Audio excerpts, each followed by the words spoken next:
Our next bone is the humerus. The humerus is the bone of the arm region. It articulates superiorly at the shoulder joint and articulate inferiorly at the elbow joint. The humerus composed of many parts. We will mention them and then see the details of each part. This area is the head of the humerus. Those are the two tubercles, the lesser tubercle and the greater tubercle. In between the head of the humerus and the tubercles, there is the anatomical neck of the humerus. Our next region is the shaft of the humerus. Between the shaft of the humerus and the tubercle is the surgical neck of the humerus. The shaft ends into medial and lateral epicondyles. Those are the medial and lateral epicondyles. The area immediately superior to the epicondyles are called the supracondylar ridges. So here this is the medial supracondylar ridge and this is the lateral supracondylar ridge. The articular surfaces inferiorly are the medial one is the trochlea and the lateral one is the capitulum. Okay. All right. Those are the main features of the humerus. Regarding the head of the humerus, it is 1/3 of a circle. It is smooth for articulation with its fellow scapula. The head of the humerus articulate in its anteroinferior surface. This area will provide a wider range of movement for the head of the humerus. Okay? As we said, the part that separates the head of the humerus from the tubercles is the anatomical neck. The tubercle that is immediately anteriorly, this is the small tubercle. The small tubercle tapers into this medial lip of the bicipital groove, while the posterior tubercle tapers into the lateral lip of the bicipital groove. Between them is the bicipital groove or intertubercular sulcus. All right. Now, the lesser tubercle, this one, which is the anterior one in the anatomical position, will provide an attachment for a muscle called subscapularis, while the medial lip of the bicipital groove will provide attachment for teres major muscle. The greater tubercle, which lies somehow posteriorly in the anatomical position, this is the greater tubercle. The greater tubercle will provide an attachment for 3 muscles. From above downward, here,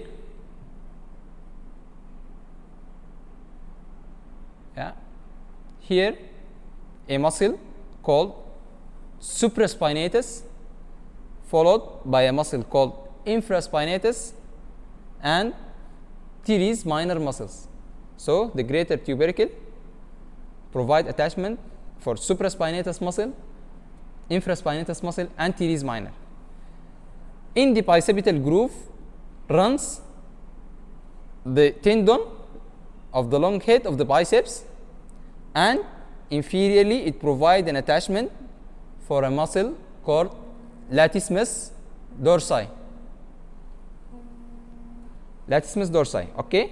So this is the area of the 2 tuberosities and the intertubercular sulcus. Okay. Regarding the shaft,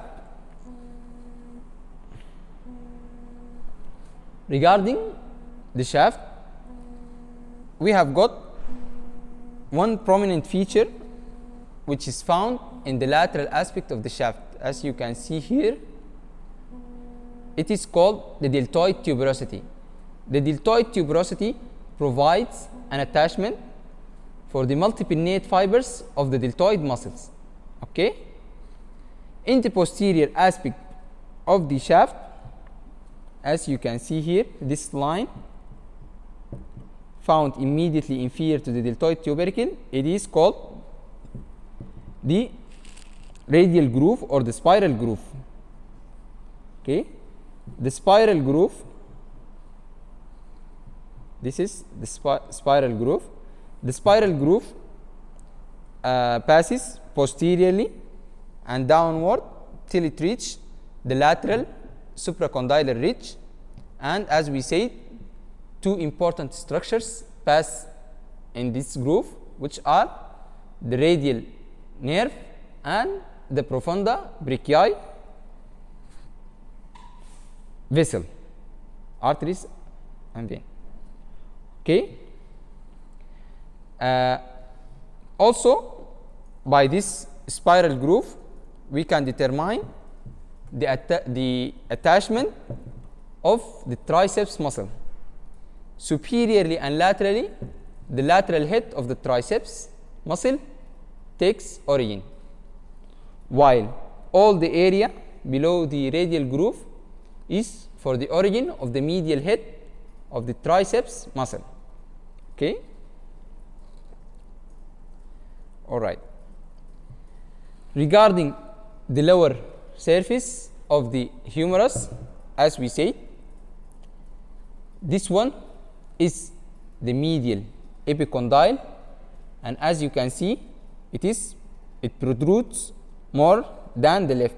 So this is the medial epicondyle, and this is the lateral epicondyle. The medial epicondyle provide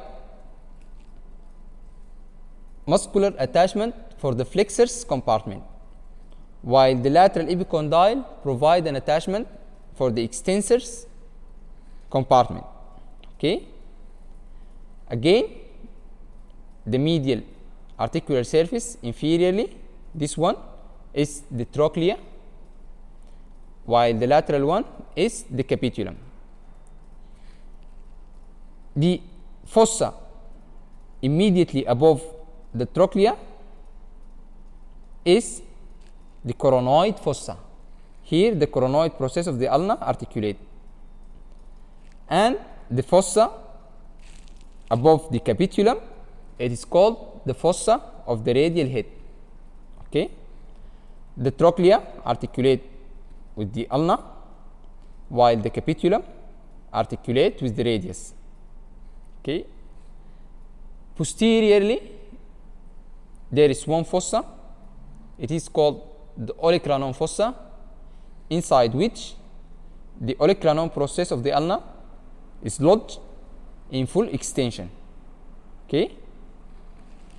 So, in the inferior aspect of the humerus, we have got medial epicondyle, lateral epicondyle, trochlea medially, and the capitulum laterally, coronoid fossa above the trochlea, and fossa of the radial head, while the coronoid fossa lies posteriorly.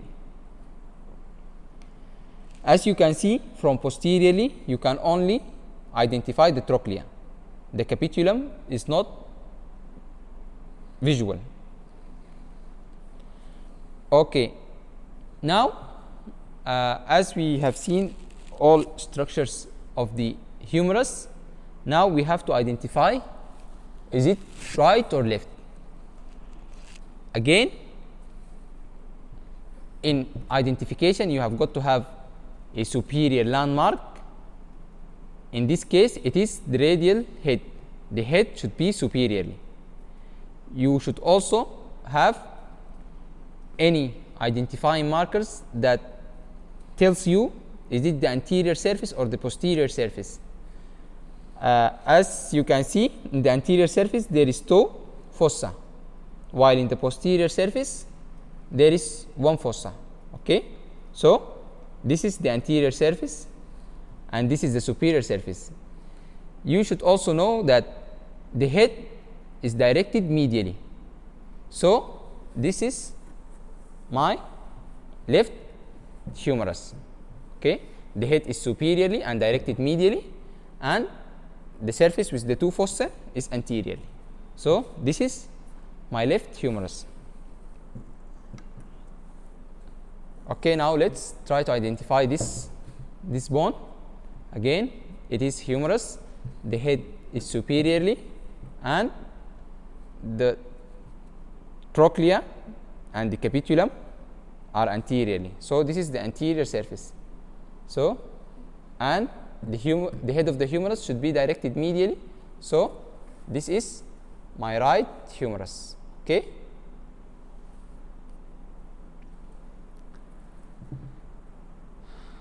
That's all for the humerus. Now let's go for our next bone.